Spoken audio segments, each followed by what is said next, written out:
Be ready. 10 seconds to go.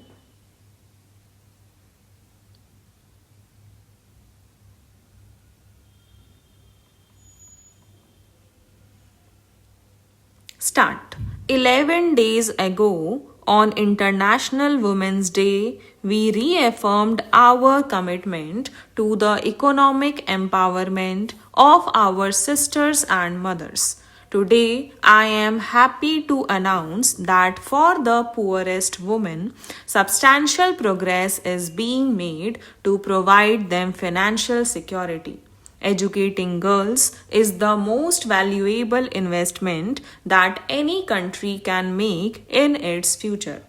I am delighted to know that the specially designed insurance scheme that guarantees fund for education has also started functioning well. On August 15 last year, I had told my fellow citizens that my government would launch two new insurance schemes for the benefit of the women of the country now. The first would provide funds for girls to complete their education if they lost either of their parents. The second would provide an income to women who lost their husbands or who became disabled. I had said that these schemes would be operational on Diwali. Thanks to the hard work done by the General Insurance Corporation and its four subsidiaries, this deadline was met. Today, more than 100,000 policies have already been sold. Friends, Bharat Ratna Dr. Amartya Sen, who won last year's Nobel Prize for Economics, has long said that government must invest much more in the social sector and that education for all is the first priority of every developing country. These are my beliefs too. While the provision of education is the responsibility of the states, the center can and must do everything possible to assist them in fulfilling this obligation. The new scheme is one step forward by the center in contributing its might. This scheme recognizes the reality of rural India, where the provision of education to children, especially to girls, is not always the first priority of parents, and even less so if the breadwinner of the family passes away, leaving the family dependent on others. Girls are always the first to be taken out of school and put into other work. The new scheme will hopefully change this as it will provide money to let them continue their education. Thus, while it is the states who have to increase the supply of education, this scheme will increase the demand for education. I would like the states to be prepared to meet this demand by suitably upgrading their educational infrastructure.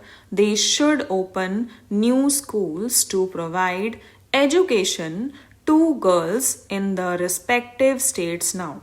These schemes shall, in a long way, provide a lot of social security to the families and women in general.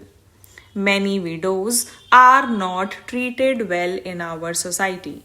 They lose their financial security. They are forced to depend on others who may exploit them in every way. The same also applies to self employed women who, if they are disabled and hence cannot earn anymore, become dependent on others. The new insurance policy for women will provide some financial help and hence independence to our women folk. These two schemes will thus achieve an important social objective providing a safety net to our mothers, sisters, and daughters. The best part is that they do so without the government having to spend any money. This is done through the miracle of group insurance, where by paying nominal sums by everyone ensures that the small proportion who need the money will get it. Friends, there is a big debate about insurance sector reforms. We hope to allow new Indian insurance companies to enter the market soon and compete with the existing players. What is forgotten, though, is the contribution of the existing players. They have expanded the insurance market and have provided risk cover to all kinds of businesses and people. What is important, though, is that they are also providing this risk cover to the poor and the powerless by these and other schemes. I compliment them for this. Provision of these schemes, however, is not an obligation forced on them by an unwilling owner, the government.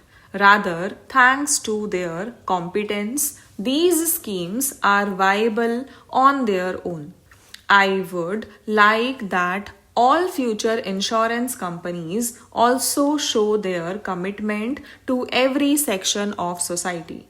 They must compete with the existing players in providing better risk coverage to the well off.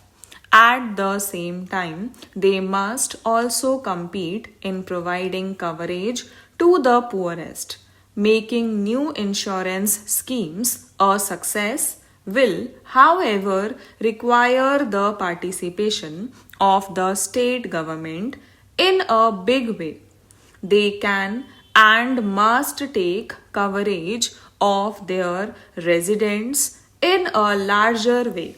For instance, every Gram Panchayat can insure all its girls and women, and so can every municipality. This will earn them a discount. Ensuring 1 crore girls will cost only rupees 8 to 14 crore a year, which every state can afford. Ensuring 1 crore women will cost rupees 5 to 6 crore, which again every state can afford. States must also collaborate with the General Insurance Corporation and its affiliates in ensuring better delivery of these schemes. No widow or disabled woman or orphan girl should have to go to some distant office and furnish all kinds of papers to some uncaring official to show that she is eligible to receive the benefits. Stop.